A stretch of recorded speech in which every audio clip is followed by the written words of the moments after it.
Всем добрый день. Hi everyone, Приветствовать наших зрителей. welcome to our session. My name is Sergey Larin. I'm the founder Сегодня and the manager of C-Bonds. секции, которая It's a называется news agency on the financial market. And I will moderate a session called Limits of Regulating Information Services in the Financial Market. I was a bit perplexed by the name, рыночного сектора экономики. as any participant of the financial market. I don't really like the word regulating, but as I talked to central bank representatives, I realized it is an exciting topic. There are areas which we could discuss, and I'm interested in it as a representative of the news agency. So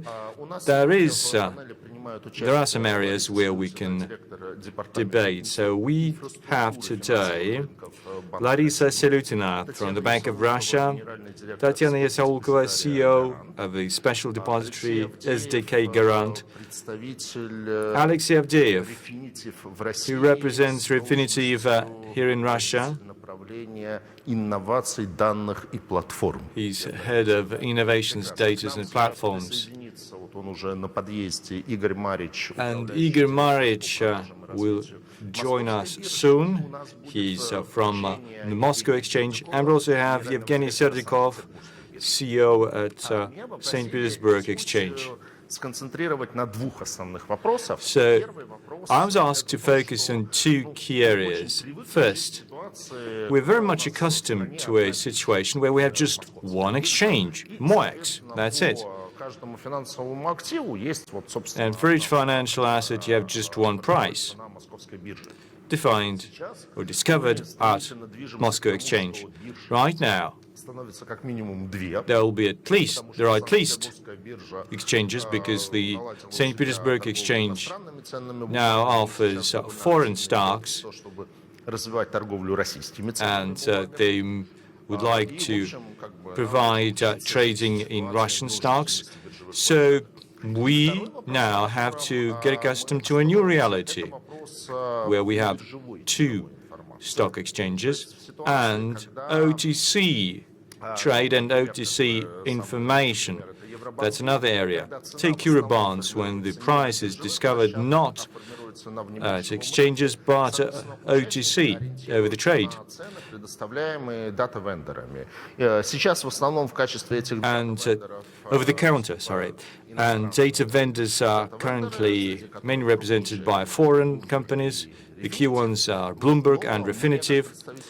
But as a representative of C-Bonds, the Russian data representative, I'd like to jump on the bandwagon and be part of this process and could operate on some level terms with the big guys like Bloomberg and Refinitiv.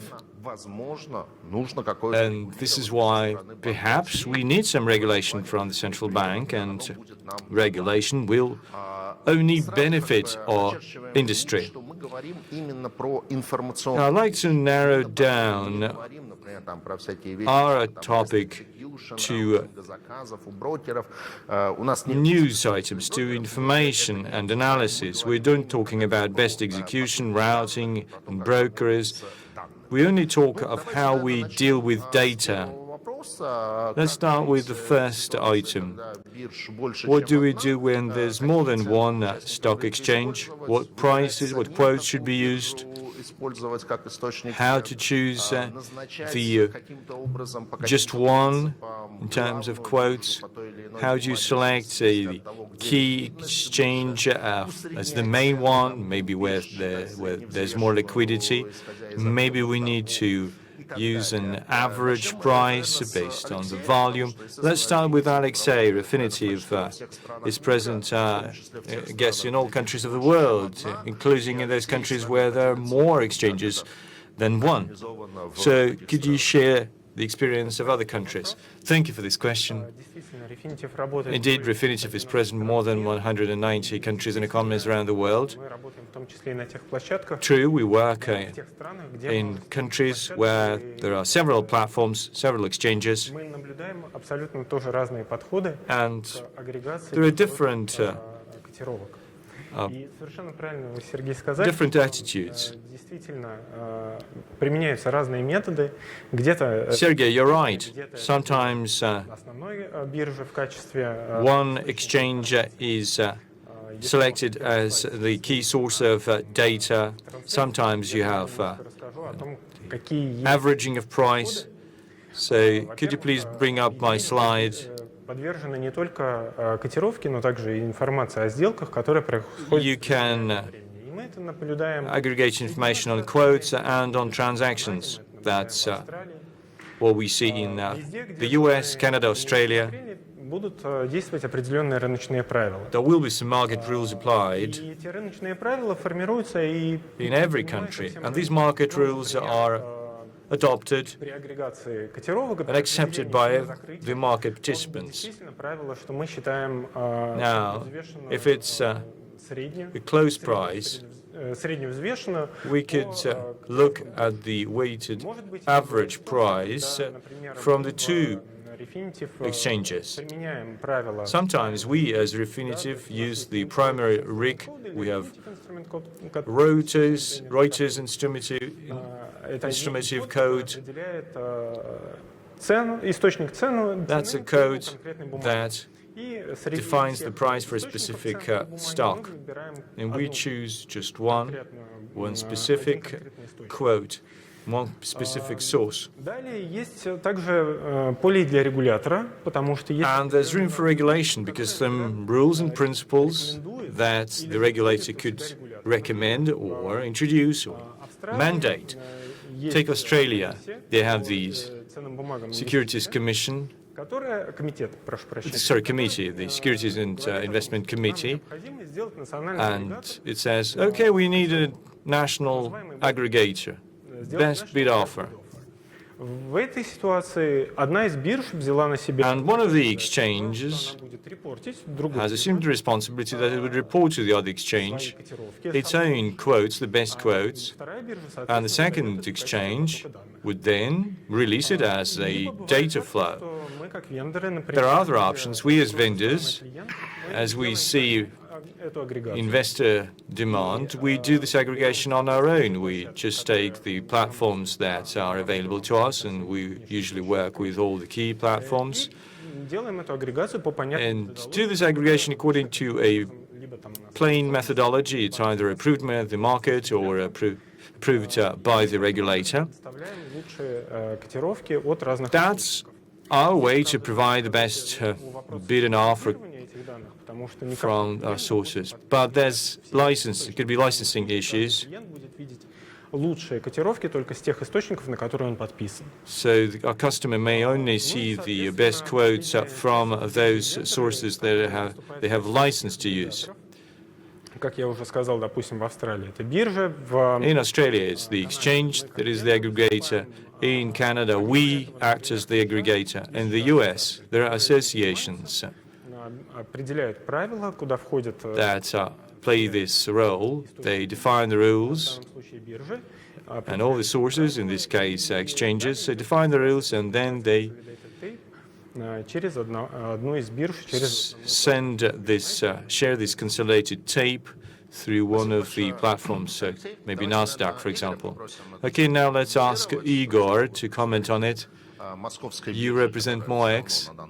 Currently, that's our number one choice and will remain to be number one choice number one главной биржевой площадкой нашей страны. for Russian investors. Как видите для себя эту ситуацию? Вы будете вот в русле того, What's your что говорил take? Алексей, кооперироваться Will you с cooperate, as Alexei said, with the other exchange or exchanges to aggregate their data в свой дата-фид и in your data feed so that your data feed could be well recognized, отведете эту роль or maybe мне, Блумбергу, it will be done by Bloomberg, me, Refinitiv, Interfax, or any other vendor? Or do you believe that MOEX will remain the key source of liquidity and you don't need to вашими данными, и вы имеете возможность других. You don't need to aggregate the data. You can just ignore everyone else. Thank you, Sergey. Hi, everyone. It's a great platform at the International Financial Congress. Some say that information is the new oil, and financial information is like our blood, which is more important. We tend to not to ignore anyone. We are customer-centric. As for price information, this is indeed a multifaceted question. For us, information, price information, is what we produce as a product. It's a valuable product to us. Definitely, our customers need it to trade in the market. All the clients, and they are diverse, those who trade, those who use information in research purposes, in accounting, tax purposes. They have different needs. But their shared interest is to make sure this is a fair, a real price. And the market is complex, as you know. In different segments, it's fragmented in different ways, to different extent. But in any case, it is fragmented. And sometimes, depending on the goals, our customers would like to get varied pricing information. This is why we try to make sure our product is of top quality. First is liquidity. This has to be the most fair price based on liquid trade. It should be a news product that is convenient for consumption. So you need to come up with the right format. Third, we are ready, and we've been providing third-party news products. It's not just quotes. Quotes that are based on our trades, on the trade on MOEX. We also provide third-party data. It could be research, calculations, information. We have the dedicated research center that operates as part of our group, the National Settlement Center. Sometimes you don't always have high liquidity. That's an issue. As for the research agencies, they are key partners for us, so we use some of their information. But we regard them as vendors that also take our information to then distribute to a broader range of investors, packaging it in the right way. Do we want to provide our information and someone else's information? Well, as I said earlier, yes, we do believe that. If we can add value, then why not? We are ready to cooperate with third parties. But where do we take this info and how it is then used by investors? So we heard reports of how it operates, the system is run in the US, Canada, in Australia. Initially, they wanted to tighten competition, and this is why they fragmented the liquidity initially, and then they started thinking of how they combat that, because it proved harmful for price discovery for investors and began to affect their ability to do transactions at fair price. So we work with European partners, and regulations currently geared to fight this best execution interpretation, misinterpretation. Sometimes there are bad practices. One trading platform is trying to cannibalize on the liquidity of another platform by not creating any value in terms of liquidity and this pricing. In terms of access of securities to the listing and providing liquidity to it. So this is a multifaceted question.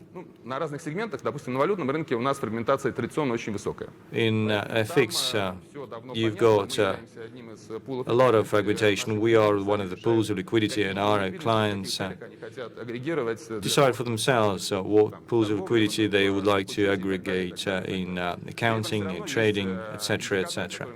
But there are still indicators that we produce and we distribute those indicators on the stock exchange. As of today, we don't have any issues with fragmentation of liquidity. St. Pete's trades in foreign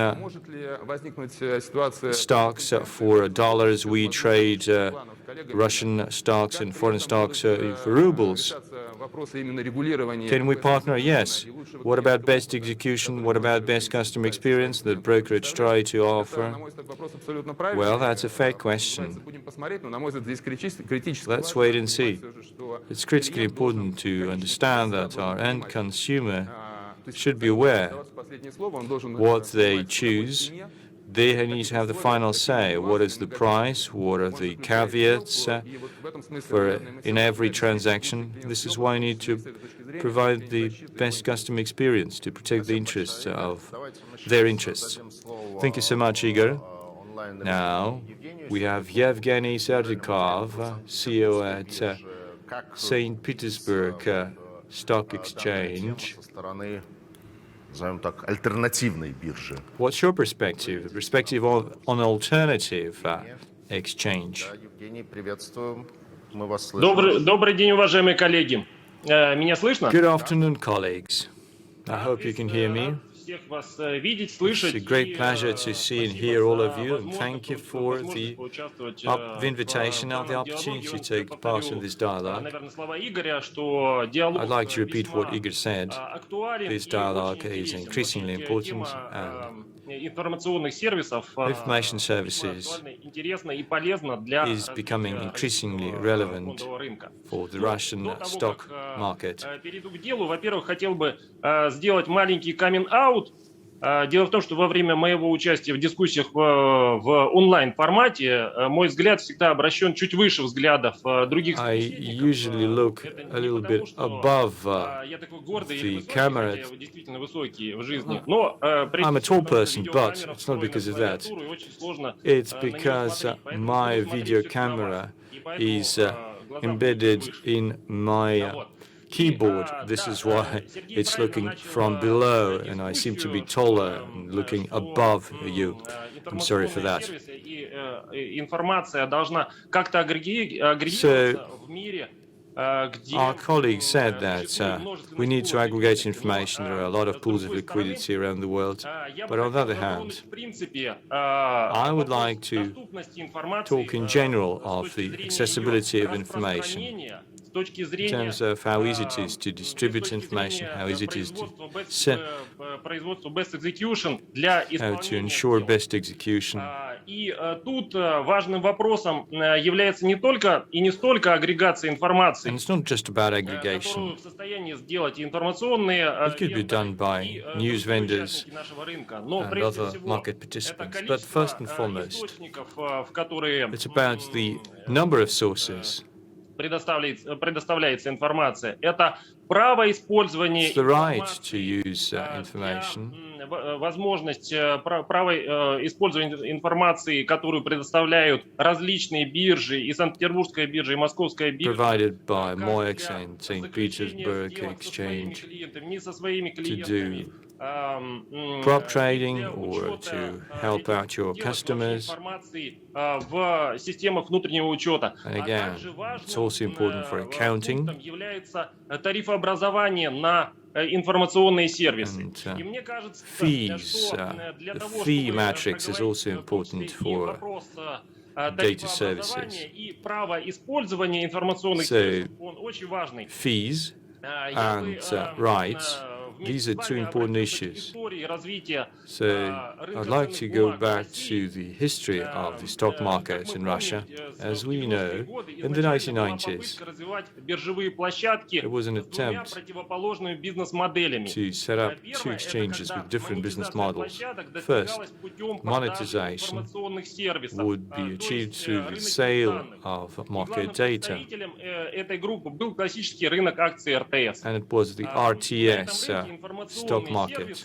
Data services, quotes, were the key product. The transactions were done for free, and monetization was achieved through the sale of expensive trading terminals to a narrow group of market participants, and they used their mini-monopolistic position, and they could force prices to their high prices to their consumers. Then the second business model was monetization through the fees for transactions. It was MySex. At MySex, data services were just most often a free product. It was a second priority product. Со стороны ММВБ тогдашней привели к существенному росту оборотов торгов и победе ММВБ it drove an increase in investors and the number of transactions, and it beat RTS. And then MOEX took over. So for a long time, data was available for free for retail investors. This is why it helped to onboard so many investors, and we're really happy. 10 million investors. That's shared. The number is shared between two platforms. And our investors were able to replace foreign funds, and this is why we haven't seen any decline in the Russian stock exchange, and capitalization of the Russian stock market actually has grown. I'm sorry to interrupt you. We're pretty much limited in time. Just give me a couple of minutes. So MOEX started to replicate the experience of other exchanges and started to introduce fees. And we had some of the market participants, could you please stop your activities to provide trading for Russian stocks so that we have alternative sources of information. That's what we did. So our actions were driven by the market participants. This is why I have two platforms with alternative sources of information. But the exchanges remain to be transparent in terms of service. And Igor was right. Around the world, there are always new exchanges, ECNs, brokers, broker internalizers for new relevant instruments. Bid-offer spreads are being cut. That adds new benefits to investors. And internalizers are not transparent in terms of data services. Many retail brokers have come up with these internalizers, and it's inevitable. We saw this in the ruble-dollar FX pair. There's a lot of liquidity in MOEX, but most broker banks started to set up their own internalizers, and trade there is higher than on MOEX, and Sber's platform is equal to MOEX, I mean in terms of dollar-ruble pair. So within a couple of months, Sber's internalizer will also have the Если он еще stock не market. стартовал, то уж точно в ближайшее время стартует. It will После Сбера launch делают very то же soon. самое конкуренты. В It will be перспективе 2 followed года by competitors. In the основной next 2 оборот years, торгов на рынке the ценных key бумаг trade in будет the stock приходиться не на market will not be на done рынке on российских ценных бумаг, будет приходиться не на Москву, not on а MOEX, на брокерские but on интернализации. brokers, И internalizers, as мы, they с are одной known. стороны, приветствуем We welcome такое повышение ликвидности. Это все будет this increase in liquidity, способствовать сужению bid-offer спредов для and клиентов. that С will другой definitely стороны, drive bid-offer как spreads биржи down. But we as прозрачнее. exchanges, transparent platforms, И в то же время мы and считаем we необходимым believe создание that условий it's для needed to set максимальной up conditions доступности for ценовой maximum информации со availability стороны of quotes, не только бирж традиционных, но Not only to the traditional exchanges, but also to some internal agents, so that clients are transacting with the principles of best execution. Thank you, Evgeny, Ваше мнение? Давайте мы дадим слово Татьяне for your opinion. Now let's give the floor now to Tatiana Yasaulkova of the Special Depository of Garant. You are servicing institutional investors like the unit funds, but how do you see the situation in relation to a security where you have two sources of pricing or quotes on that? We, as a specialized depository, in our daily operations calculate the market value of the assets of our clients. And when we see that some stock is traded in several exchanges, usually these are the foreign stocks, we are trying to identify the priority market for such stocks. And the principal market is determined in the following way. The market which has the highest volume of trading in such stocks, and we also monitor the activity in the market in terms of the number of transactions or the number of participants or any other parameters can be used. So when we identify a principal market, we take the quotes from that particular market or exchange.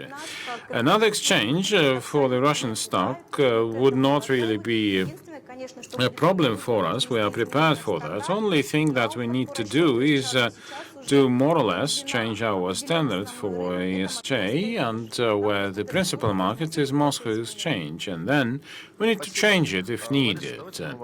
Larissa, maybe I should give you the floor so that you can briefly sum up what has been said and also provide the opinion of the Bank of Russia on that.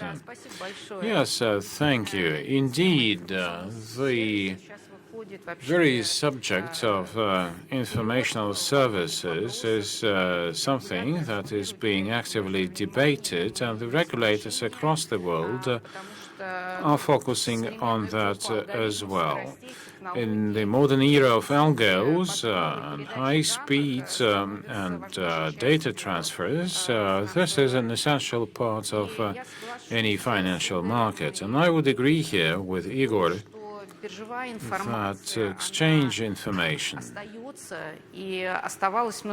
has remained for many years the most widely spread and recognized source of information, because this was the most realistic way of getting such information. Indeed, the Russian market was has been quite centralized for a long time, but now it is being fragmented, and we may see the emergence of several platforms selling and listing the same product, and our legislation provides for such double listing.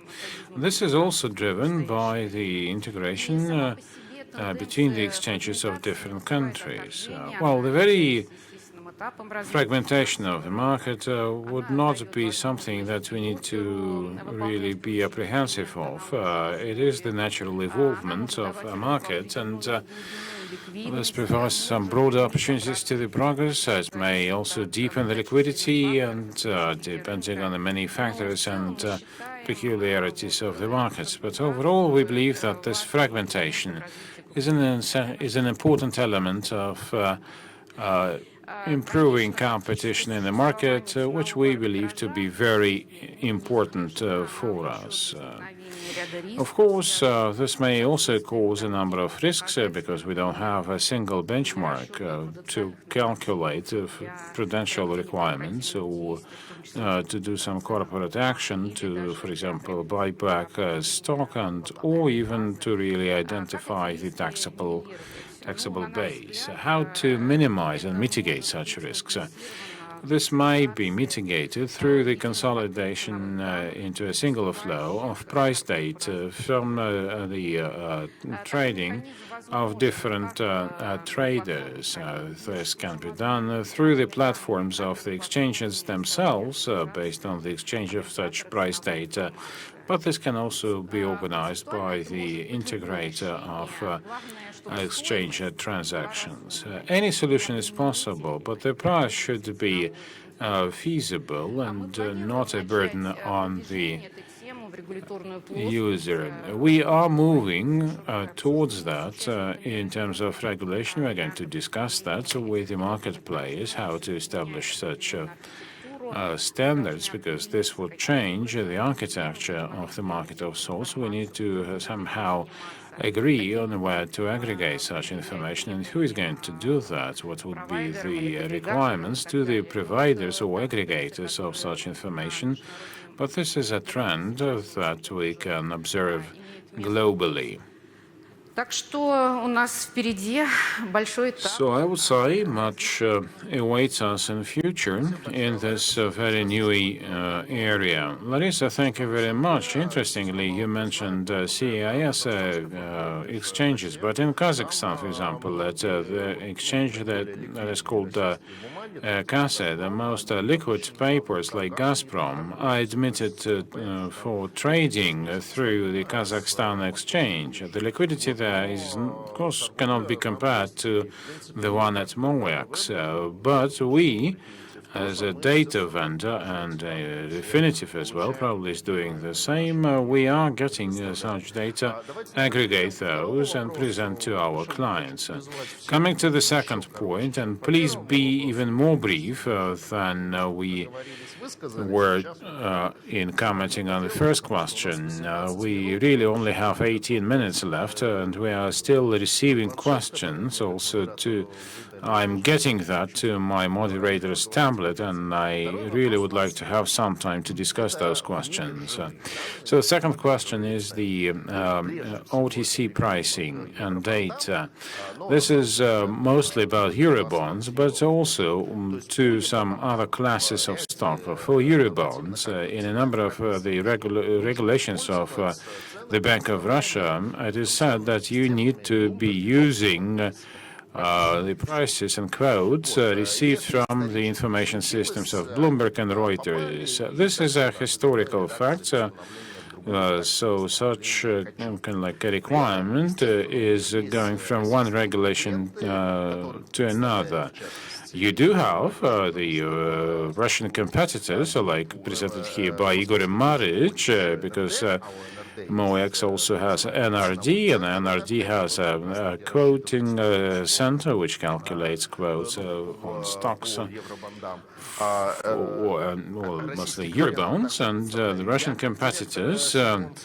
Among Russian competitors, we have myself as C-bonds, and we have C-bonds valuation, and we are using market makers and market valuations and quotes, and we are also calculating the indicative value of Eurobonds. The problem, however, is that Tatiana, as the representative of the specialized depository, has to take data from Alexei or Michael Bloomberg, but not from ourselves. And of course, here I recognize that Bloomberg and Refinitiv are companies with incomparably higher reputation and data volumes than C-bonds, but also Personally, I would like to somehow compete equally with them in terms that if we are providing a product which is no worse, why not use C-bonds if we are not inferior and if we can provide the same quality of service? This is my personal opinion, and perhaps we can ask Igor to go first. Представляющего в том числе НРД, да. Who also more or less represents here also NRD, although the NRD Valuation Center is mentioned in some of the regulations as far as I understand. Yes, in continuation of our previous discussion that fragmentation is a global trend, this is not exactly so, because in the developing markets, alternative liquidity centers are prohibited. In the developed markets, and the more developed markets, this is the fact of life. And in the developed markets, they are looking into a problem that this competition is not there, because alternative centers of liquidity are simply taking the pricing from the principal platform, and as soon as that principal platform is switched off, then this pricing and quoting disappears. In terms of the valuation center, indeed, there's a very interesting story there.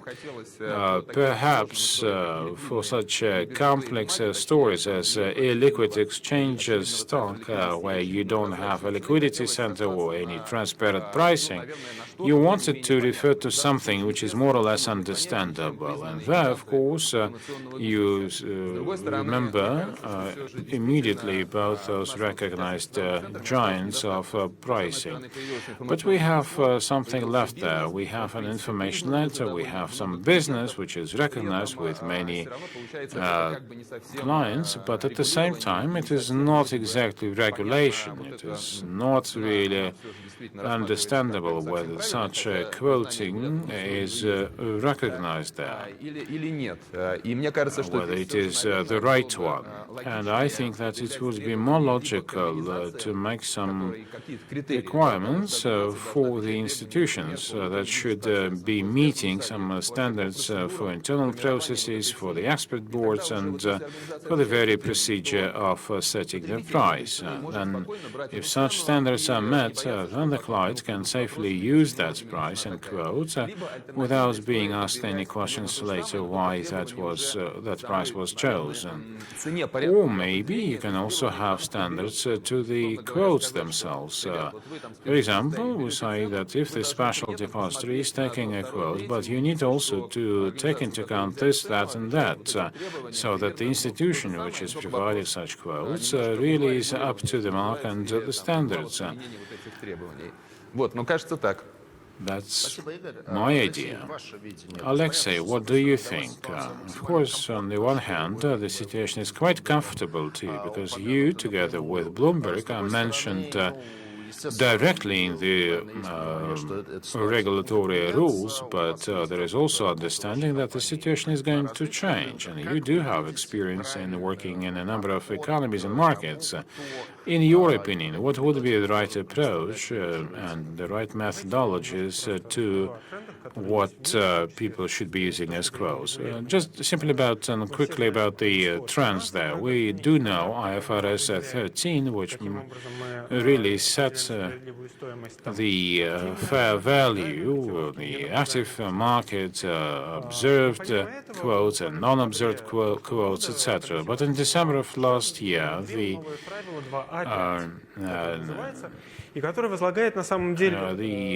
Federal Securities Commission of the U.S. introduced the so-called Rule 2A5, which identifies the pricing for the funds themselves. And if you take the U.S. context, you have very big funds with a lot of quotes and pricing there, and they can build their price models themselves. Also, funds have then the capacity to use several sources of information to do the quantitative and statistical analysis and identify any deviations, and they should be reported to the managers of the fund and then to the regulator. этом смысле, мне кажется, And что in this как раз, sense, дать эту свободу to непосредственно provide such freedom to the market players would be good, because the players would be choosing those sources that they think reliable, and they would be able to consistently appraise the quality of such pricing, which would reflect on the cost of the transactions that they are doing. And see, this между разными makes really a free choice between the various sources of information. методиках определения Regarding the methodology of determining the fair value, this is based on principles. It is not really any specific requirements to an institution or a price, but these are about principles. The cascade model, which is a well-known tool, which says that if you have observed transactions on an active market, and then you have observed quotes and comparable instruments, and then you have an assessment or evaluation, and then also the expert assessment, then it is also important. Maybe you can briefly show my slide here. Here we can see the full volume of information that you need to see this fair value. What is important to the client? A, the coverage of the instruments, so that it would be transparent and broad enough, so that a client can make a challenge at any moment and say that to me this price is outside my statistical ranges, and can you explain why is that? And the regulator is following the same way, that the funds will need to have an opportunity to protect and defend the assessment with the fair value of the instrument. That's all I wanted to say. Thank you, Alexei. Tatiana, as the consumer of such information, as the end user of that information, how do you see the challenge of who and how should be used as the source of pricing information for OTC? We, as the consumer, are prepared to work with any supply and vendor of such information. It is important for us not for that vendor to be certified by the Bank of Russia. It is important for us to see the openness of the models, that the pricing is really calculated in accordance with IFRS. And in any case, when we are taking a quote, we actually check it against adequacy internally. For example, we do check it against bids and asks, and for us it is important to explore the model and to have this model transparent. The more sources, the better. You have more competition, and the price of such services will be going down then, because the price that we are paying for Bloomberg today is unfair indeed, especially for special depositories, because the tariff was increased 6 times 2 years ago. And since we have to use Bloomberg to us, this is really a challenging issue. This is a pain because C-bonds is several times cheaper. NRD is also cheaper than Bloomberg. This means that with the managing companies, we are reconciling assets, and Bloomberg believes that we are actually passing on those quotes to the management company, but we don't really do that. So this is a tariff for the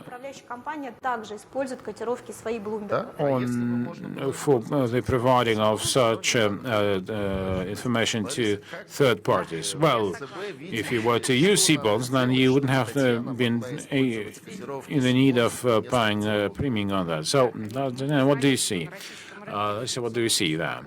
Indeed, in the Russian information market, for the OTC products, we don't have the level playing field for the local and foreign vendors. Indeed, foreign vendors actually historically came first and provided a good service to our market. And for sure, we're not planning to remove them from that business. It would be wrong and unfair. But we are concerned, of course, with the fact that we need to introduce into our regulatory scope the Russian local vendors and create such conditions. But our regulation should be then legalized to at least legalize their IDs and also, as a maximum, to check their methodologies of coming up with the aggregate quoting.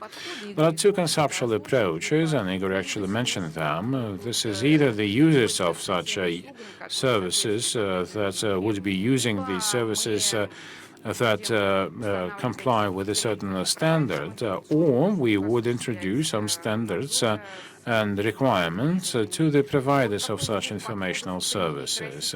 Which of the approaches is going to be used in the Russian reality? We really are open for discussion there. The trend, however, is that our regulation to be based on the opinion of the market, and the idea is not to harm the market, to harm something good that we already have. And we will, as you agreed yourselves, we will proceed with some improvements in our regulations, and hopefully we would choose the best way for all of us.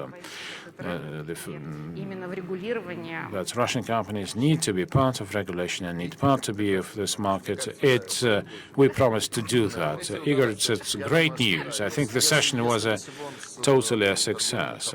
If C-Bonds was a listed company there on such news, you should be really buying into C-Bonds, and welcome to the exchange. Well, I mean, we need to really first identify a good exchange for ourselves, both the exchanges and the approaches. Well, you know, you are not burdened with our regulation and supervision, but colleagues know about that, Igor and Tatiana. Yes, this is something that I'm a bit scared of, the supervision. But we are quite respectful of the business. I do have some questions on my tablet here. I will not be able to ask them all, because some of them are actually not about the subject that we have been discussing so far. The first question is about the responsibility and liability of the vendor for the transmission of data. It would be fair for a news agency to be responsible for the transmission and transfer of data. Are you planning to really increase the responsibility and deepen the responsibility of the vendor? I really think that this is up to the relations between the vendor and the end user. From my own experience, I can tell you that there are some clients where we are providing a number of information and data sets through APIs and feeds, and sometimes we pay a penalty in case of our mistakes, and this is normal. So this is not a point for regulation that the vendor has to pay a certain penalty for, say, calculating wrong return on stocks, but this is about the relations between the vendor and the end user. Here I should probably add that it is also a good practice that the fair value, its calculation should be accompanied with the methodology, but both should be checked by an independent auditor. In our case, we can provide the statements of independent auditors who would check and analyze the validity of our methodology in terms of our procedures. Another question, a good one actually, more to Larissa perhaps. Are you planning to come up with a legislation which would regulate the fair value of structured products? And if yes, when? Well, it's a difficult question. I do not think that you need a legislation to regulate the fair value of structured products. I think that the market should really regulate that itself. So we are not in the business of setting the price of such products. I think the regulator should provide for the conditions of some efficient operation of the infrastructure, including operational centers and data centers, and then, as you mentioned correctly, who would be best in this market, who would be the most efficient in that market, and that pricing would be accepted by the marketplace. Well, perhaps this is this question is more driven by those problems with mispricing. So the question, of course, is about what is a good pricing and who and how should determine such a good and correct pricing. That's why our Valuation Center suggested that it is something not for regulation. It should not be put into a law, really, but there should be some requirements to the determination of fair prices. So, but on the same level, ourselves as an institution which is providing some services, including the fair pricing of structured products, we are in agreement with. But do we have a well-developed structured market which is not really focused on one particular broker? Probably not. We are running out of time, our last minute, and the question is as follows. Do you think that access is quite expensive to the data, including provided by the international vendors? Bloomberg's is really quite costly. And I think that this problem of the expensive pricing can be decided by competition.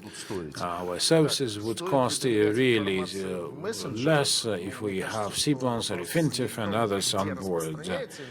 What about the messengers? Who is disseminating this question? Is it like a channel from Refinitiv or C-bonds, etc.? Then you can trust that information. But if this is a channel which is called like how to make $1 million within half day, then this is your personal decision whether to use that or not. This is not about messengers, but this is about the name of the channel. I do see the red sign which says time's up, and I suspect that it means that our time is really up. So I would like to thank all the participants in this panel.